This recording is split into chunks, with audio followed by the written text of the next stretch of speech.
Familiar names, our regulars. But if you are joining us for the first time, a warm welcome to you. My name is Vrindavan Chandra. I'll be facilitating today's session.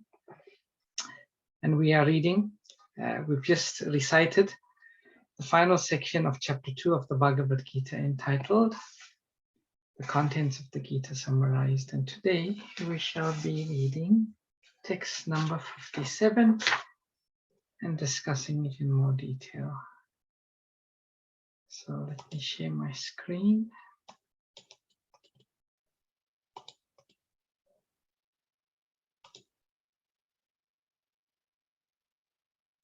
Okay, so we'll start off by reciting the Mangala Charanam prayers. You can also join us. I'm sure many of you have become familiar with the prayers and know it.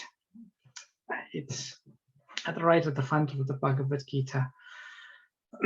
Om Jnana-timirandasya Jnananjana Shalakaya Chakshurunmalitam Jena Tasmai Shri Gurave Namaha Sri Chaitanya Manobhistam Stapitam Jena Bhutale Swayam Rupa Kadamayam Dadati Swapadantikam Vandeham Shri Guru Shri Yata Padakamalam Shri Gurun Vaishnavamscha Shri Rupam Sagrajatam Sahagana Raghunatam Vitam Tam Sajivam Sadvaitam Savadutam Parijana Sahitam Krishna Chaitanya Devam Shri Radha Krishna Padan Sahagana Lalita Shri Vishakam Vitamscha He Krishna Karuna Sindhu Dinabandhu Jagatpate Gopesha Gopika Kanta Radha Kanta Namastute Tapta Kanchana Gourange Radhe Vrindavaneshwari Rishabhanu Sute Devi Pranamami Hari Priye Vanchakalpatarubhyascha Kripa Sindhubhyevacha Patitanam Pavanebhyo Vaishnavebhyo Namo Namaha Jai Shri Krishna Chaitanya Prabhu Nityananda Shri Advaita Gadadhara Shri Vashadi Gaura Bhakta Vrinda Hare Krishna Krishna Krishna Hare Hare Hare Rama Rama Rama Hare Hare Namo Vishnupadaya Krishna Prasthaya Bhutale Srimate Bhaktivedanta Swaminiti Namine Namaste Saraswati Deve Gauravani Pracharine Nirvishesha Shunyavadi Paschacha Deshatarine Srila Prabhupada Ki Jai. So, chapter 2. Arjuna had made so many arguments for not fighting. In chapter 2, Lord Krishna, through the various sections, had been enlightening Arjuna why he should fight from the point of the soul, transcendental knowledge, from the point of karma kanda, from the point of karma yoga, from the point of buddhi yoga. And now we come to this final section where Krishna is explaining to Arjuna sort of the highest perspective by which he can see a situation and overcome this situation, this very difficult situation he's found himself in. And Krishna is essentially telling Arjuna, you must come to the point of transcendence. So today we will continue the second verse in this section, and we shall discuss it a bit more. text number 57. Ya sarvatra na binehas tattat prapya subha shubham nabinandati nadvishti tasya pragya pratishtita. Word for word synonyms. Yaha, one who. Sarvatra, everywhere. Anabhisneha, without affection. Tat, that. Tat, that. Prapya, achieving. Shubha, good. Ashubham, evil. Na, never. Abhinandati, praises. Na, never. Dveshti, envies. Tasya, he. Pragya, perfect knowledge. Pratishtita. Yeah, pratishtita. Fixed. Translation by Srila Prabhupada. Srila Prabhupada ki jai. In the material world, one who is unaffected.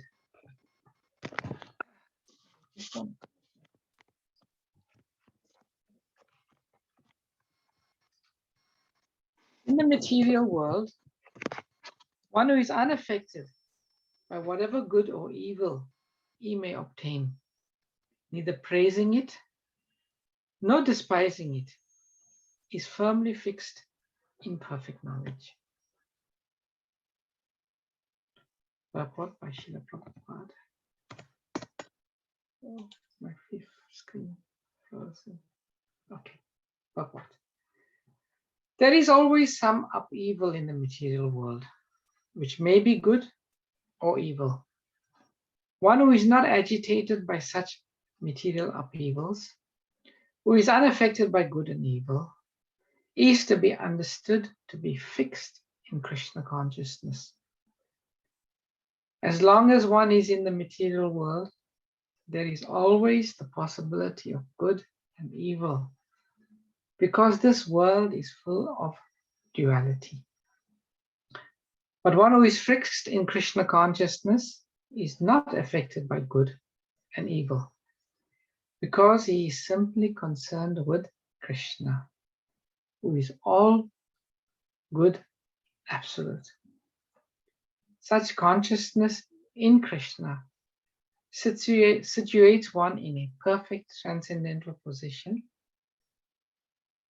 called technically Samadhi.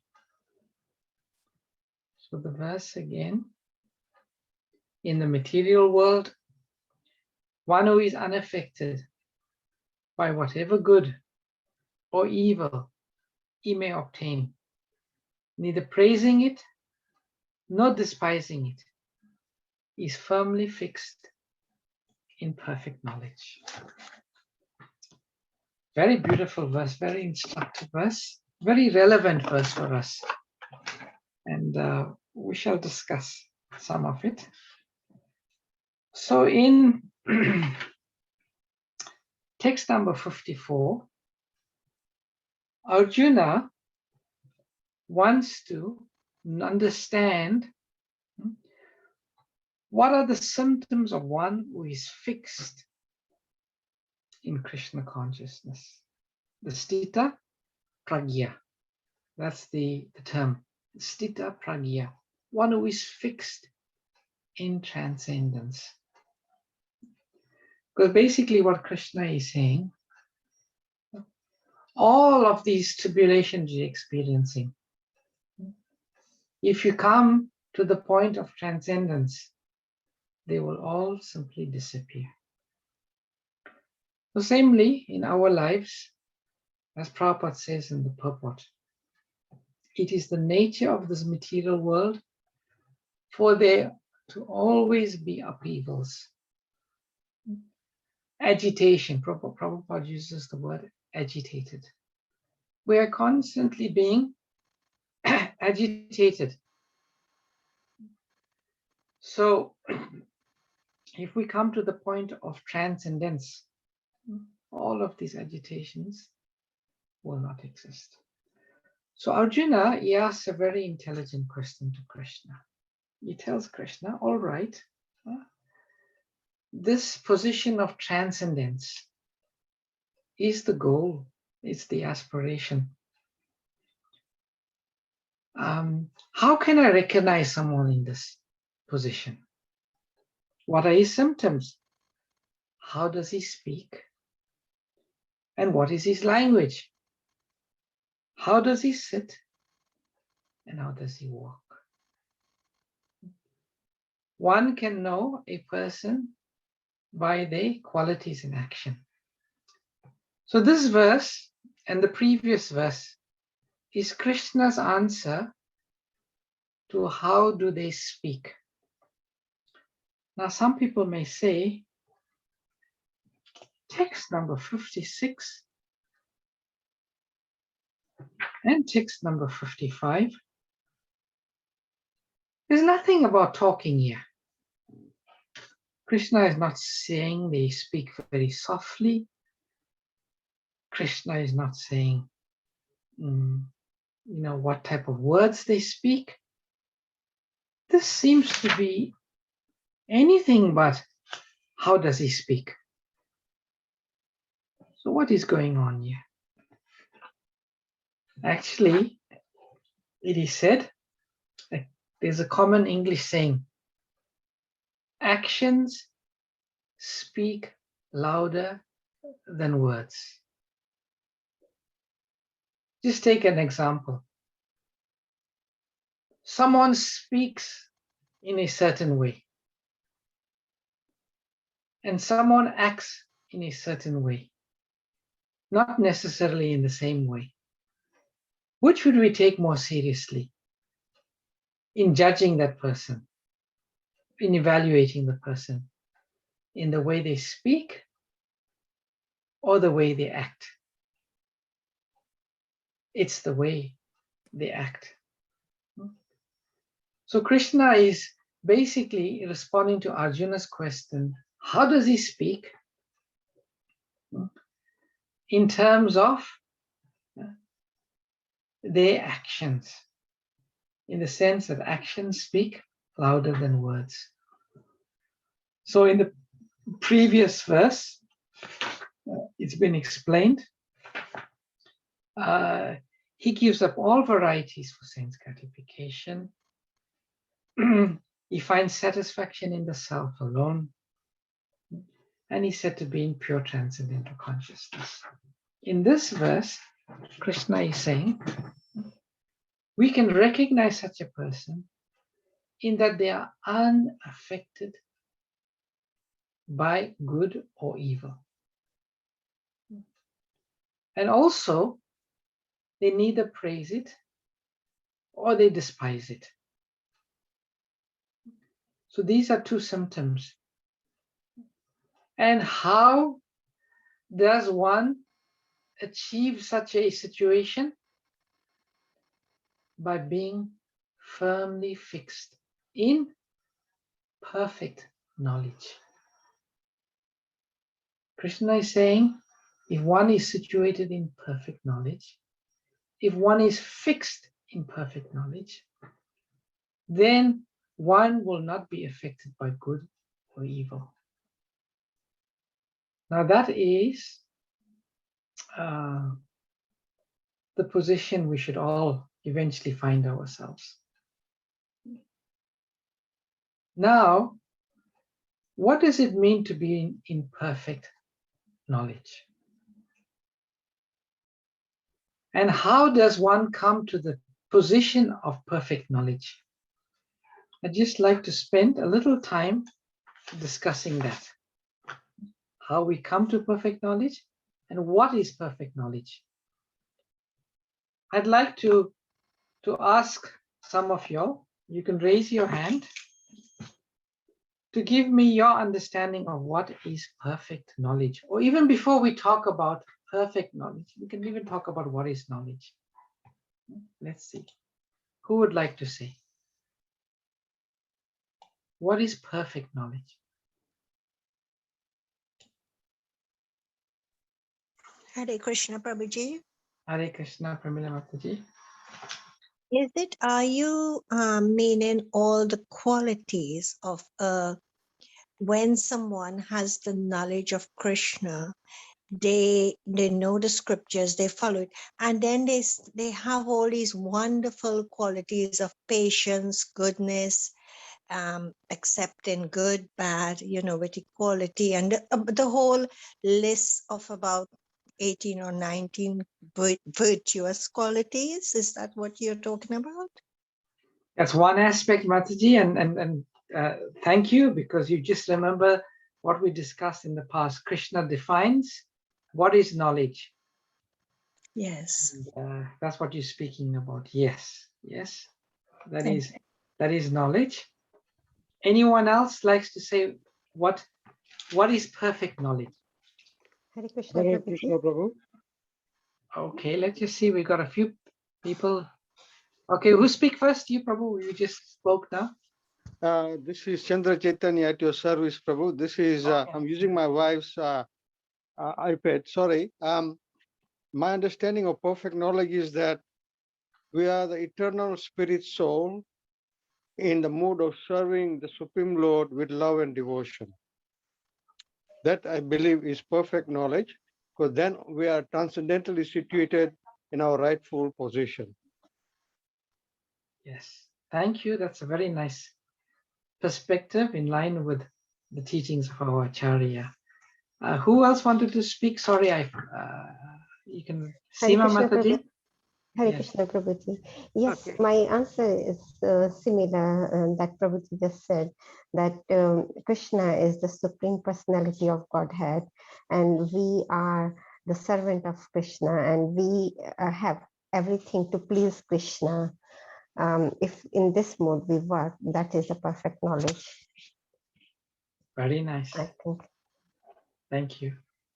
Hare And Krishna. Hare Krishna. Hare Krishna, Mataji, you can Hare also see. Krishna, Prabhuji. I thought it's perfect knowledge, the understanding that we are not this body, and that like being aware of the super soul that is within, so that when situations do come up in life, it gives us that strength to not be affected by it. Yes, that's what Krishna says in the Bhagavad Gita. Knowledge of the soul, knowledge of the difference between matter and spirit. Yes, that's also perfect knowledge. So some very nice responses we've got. I'm later going to come to you all so you can give some thought to it now. How do we come to the point of perfect knowledge? How do we come to the point of perfect knowledge? In the purport, Srila Prabhupada gives us in spiritual science, we have perfect, we have more perfect, and you have most perfect. Like we have knowledge of Brahman, which Mataji just explained now, knowledge of spirit. Then we have knowledge of Paramatma. And then we have knowledge of Bhagavan. Most perfect knowledge is considered to be knowledge about Krishna. Knowledge about Krishna. When one knows Krishna, Srila Prabhupada says, one knows everything. Once Srila Prabhupada was speaking to some guests, and he was speaking so brilliantly.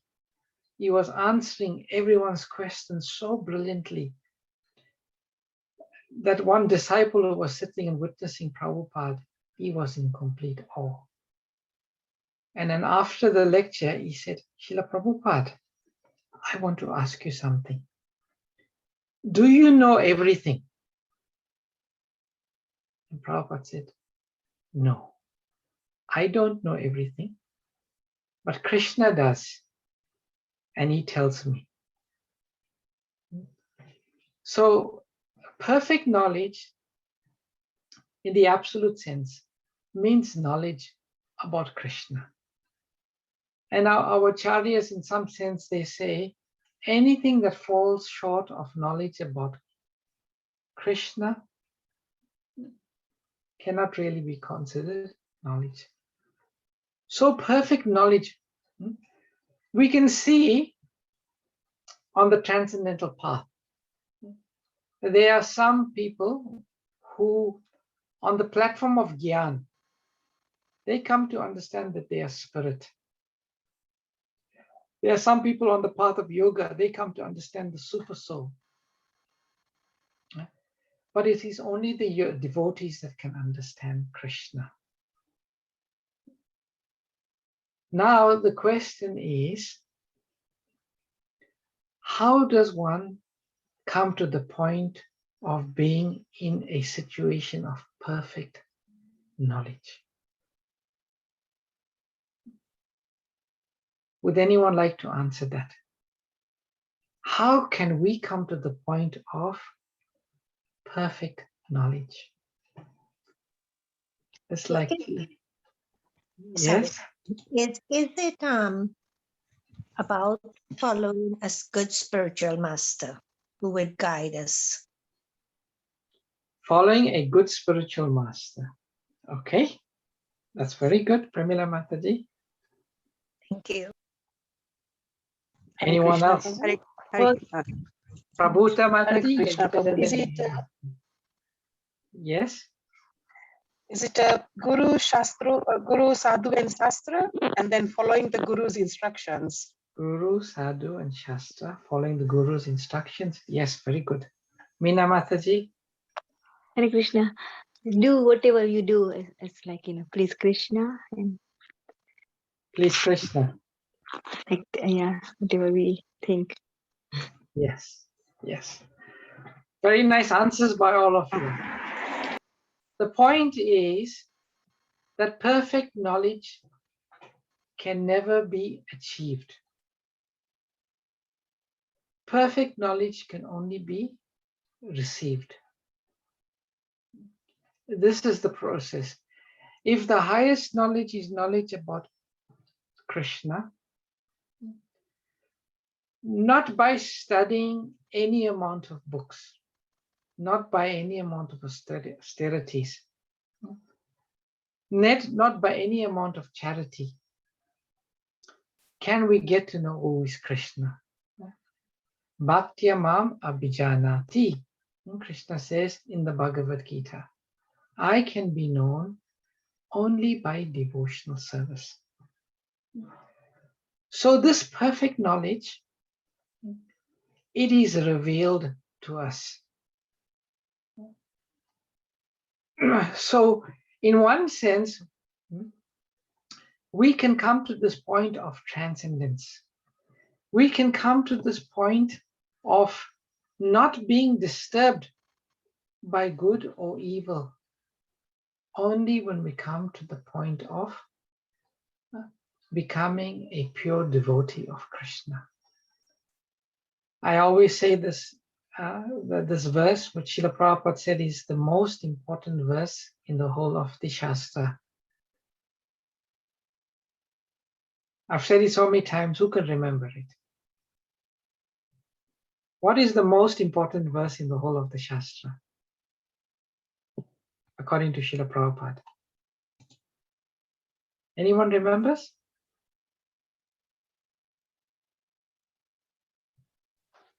I don't know, Prabhu, I'm just guessing. Maybe I'm completely wrong. Is it Karmanye Vadikaraste Ma Phaleshu Kadachana? No. Ma Karma Phalahete? No, sorry, Prabhu. Not that one. Nice try, but Mataji. Prabhuji, abandon all religions and just surrender onto it. Nice attempt, Shabani Mataji, but that's not what Srila Prabhupada said. Is it Madmanaman? But sorry, Prabhu. Okay, you're saying Man Mana Baba Mad Bhakta Mam Yaji Yajaji Namaskaro. No, not that one. Is it one where he just says, always remember Krishna and never forget him? No, not that one. Vinay Prabhu? Yeah, Danvat Pranam Prabhu, Hare Krishna. Is it chapter 10, verse 4, where he says, if you fix your everything on me and serve me with devotion, I give you the knowledge by which you can come to me. The principle is quite close to the verse Srila Prabhupada quoted, but that's not the verse.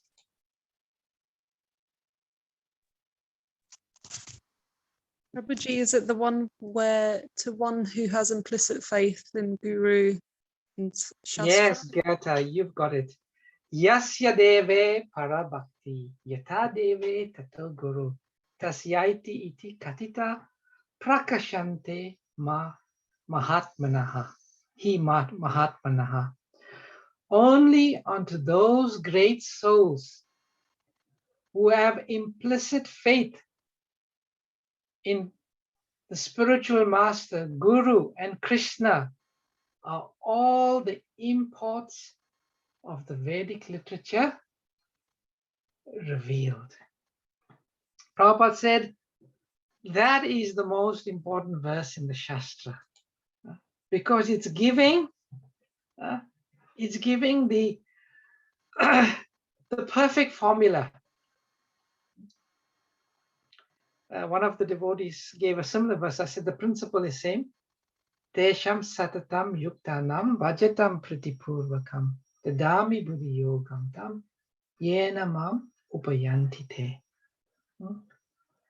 Krishna says that those who serve me with love, pritipurvakam, to those I give them the intelligence by which they can come to me. So this perfect knowledge, it's revealed to the devotees. And we see that it is not to do about knowing all the Vedas, quoting big verses, knowing the meter, knowing Sanskrit. No. Some of our great acharyas were completely illiterate.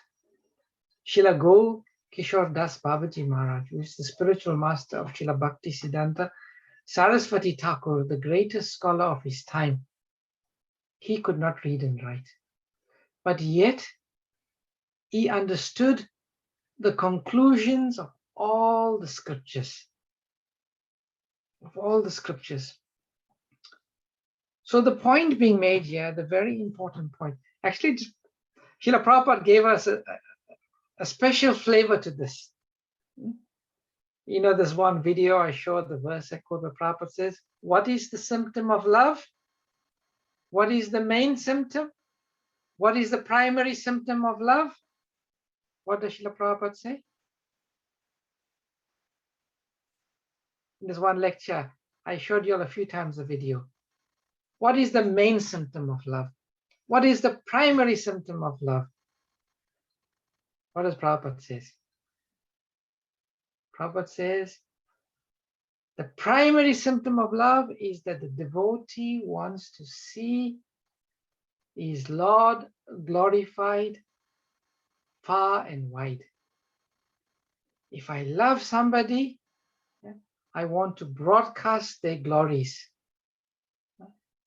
And Srila Prabhupada then says this verse from the Bhagavad Gita, therefore Krishna says, there is no one more dear to me, nor will there be anyone more dear to me than one who repeats this message to the devotees. Prabhupada gave us this formula to really attract Krishna's attention. So Krishna has multifarious energies. And Krishna's Kripa Shakti, it is made up of this Bhakti Shakti and this Chit Shakti. So at some point when Krishna becomes very pleased with us, he reveals two Shaktis, the knowledge Shakti and the pleasure Shakti. By the pleasure Shakti, we become extremely attracted to Krishna, and Krishna becomes extremely attracted to us. And by the knowledge Shakti, we become completely enlightened about who Krishna is. And when we know who Krishna really is, our love for him increases many, many fold. I'm actually speaking a lot, but there was one very, very important word I wanted to discuss in this purport, and that is duality. Some of us may think, like this is almost a far-fetched idea that one can become unaffected by good or evil, because this is just the nature of the material world. And Prabhupada uses the word duality. One who is only affected by good or evil or happiness or sadness or cold or heat when one experiences duality. On the absolute platform in the spiritual world, there's no duality. This is what Srila Prabhupada gives. I'll just finish on these points.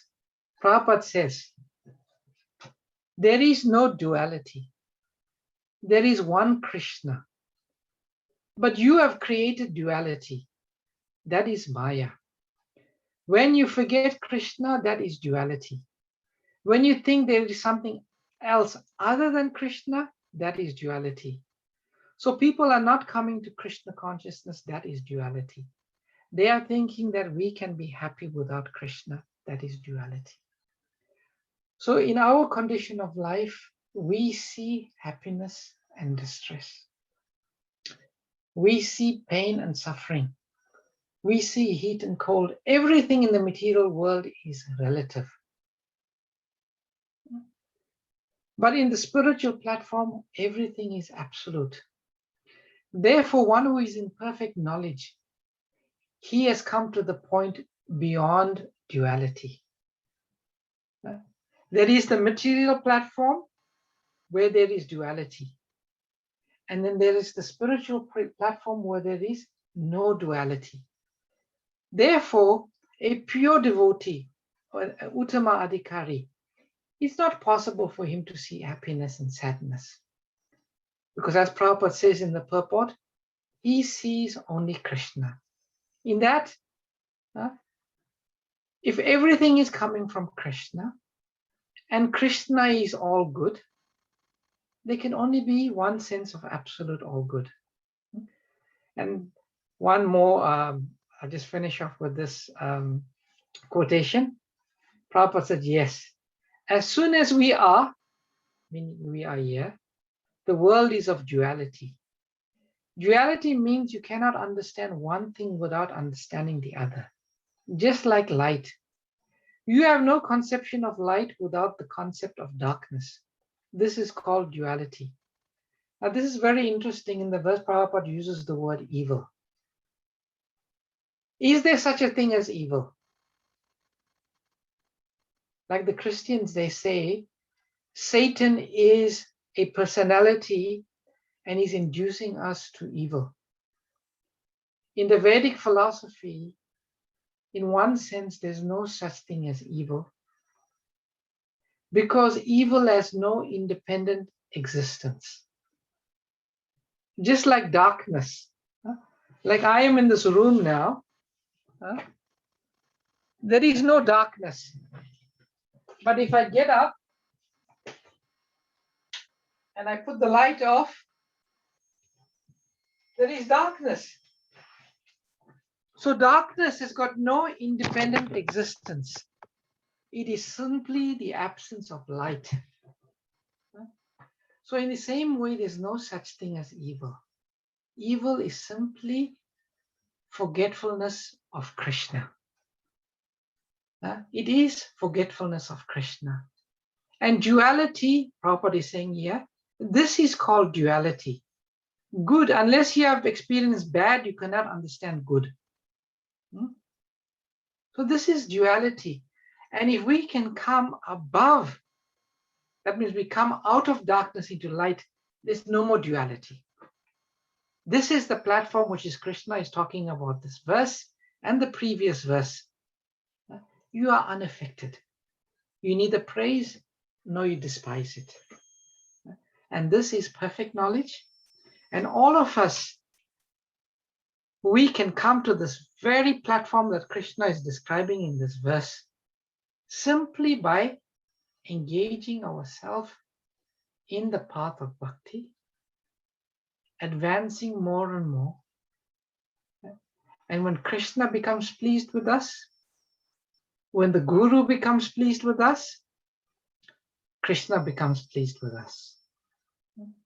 By the grace of Krishna, one gets Guru. By the grace of Guru, one gets Krishna. Then that perfect knowledge is revealed. So this, in one sense, it's a simple process, it's a simple path. We will, just 1 minute, there's an alarm going on.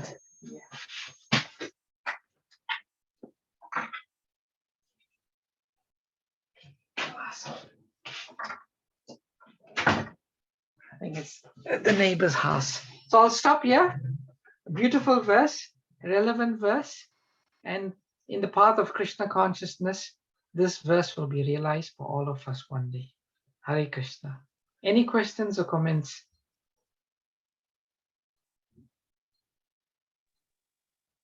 Yes, Prabhu, I have a question. Yes, Mataji.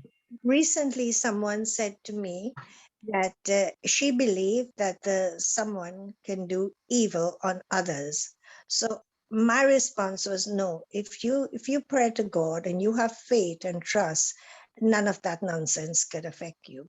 But can you please tell me your understanding of this? Because some people really seem to believe that other people can do some evil things to affect them. The answer, Mataji, is as long as you are on the material platform, there is duality. There is evil in the sense that there's absence of Krishna consciousness. We will see one thing. They can like, say I'm sitting in a very hot room or in a very cold room, right? And I put some heating on. Then I feel very warm, I feel very happy. But if the day becomes very hot and I keep it at the same temperature, then I become very miserable. Because everything in the material world is relative. The Pandavas, they underwent so many situations where, in one sense, evil was done against them. Right. But because they were Krishna conscious, they were not affected by it. Neither they despise it, and only under the instruction of Krishna, they responded. So to answer your question, is there such thing as evil? In the absolute sense, there's no evil. Okay. But if one is on the material platform, there is evil. Okay. I'm not sure if that answers your question. So that person will be experiencing evil and good because they are on the platform of duality. But the same person with the same situation, with the same events, if their consciousness was on a different platform, they would see no evil. Right. Okay. Yes, that makes sense. Thank you. That's what I more or less told. Thank you. Yes. Hare Krishna. And what you said was correct, Mataji. Thank you. Any other questions, comments, reflections? Is that difficult to understand? What do you all feel?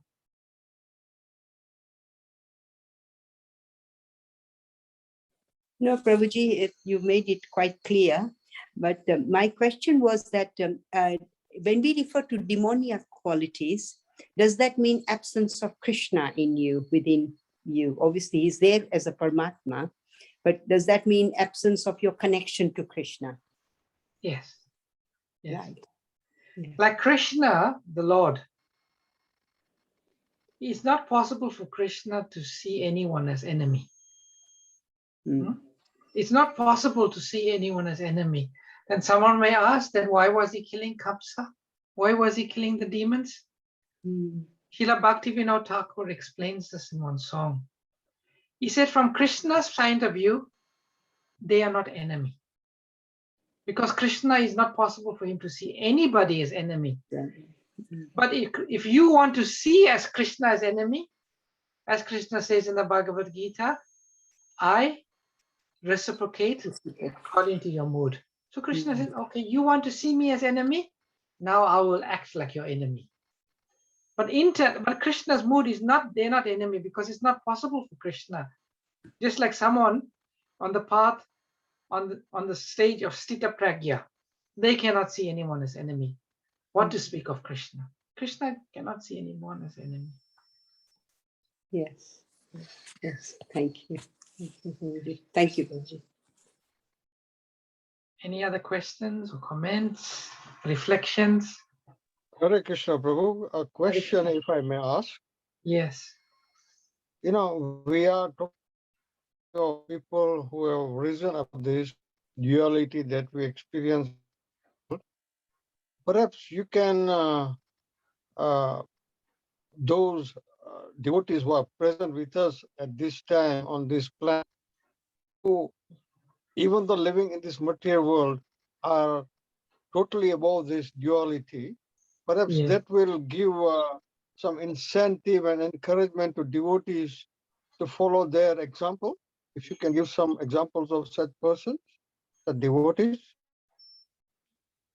Or some devotees who don't see anyone as enemy. Yeah, who are not the duality, but who are totally engrossed in Krishna consciousness. So they see everything as a service to Krishna or a hand of Krishna. Oh, yes, yes. I mean, the immediate example we can talk about is Srila Prabhupada. And we see that in Srila Prabhupada, and we even see that in Srila Prabhupada's followers and the other great Vaishnavas who are living in this planet. You know, once one disciple was telling Srila Prabhupada, you know, there's so much of problems you are undergoing, Srila Prabhupada. You know, so much of struggles you are undergoing. And Prabhupada says, troubles? Problems? I don't see struggles, I don't see problems. I only see service to my spiritual master. I see service only to Krishna. Now, another way of answering your question, Chandra Chaitanya Prabhu, in one sense, it's also not very easy to see this, because there are many great Vaishnavas, there are many people who are on this platform. They are rare because Krishna says in the Bhagavad Gita, such souls are very rare. They are rare and they don't display it. They don't display it very apparently, but certainly, I mean, I don't want to put any names, but I have lived close and associated closely with some great souls, and I've seen this particular quality manifested in them. Thank you so much, Prabhu. Hare Krishna.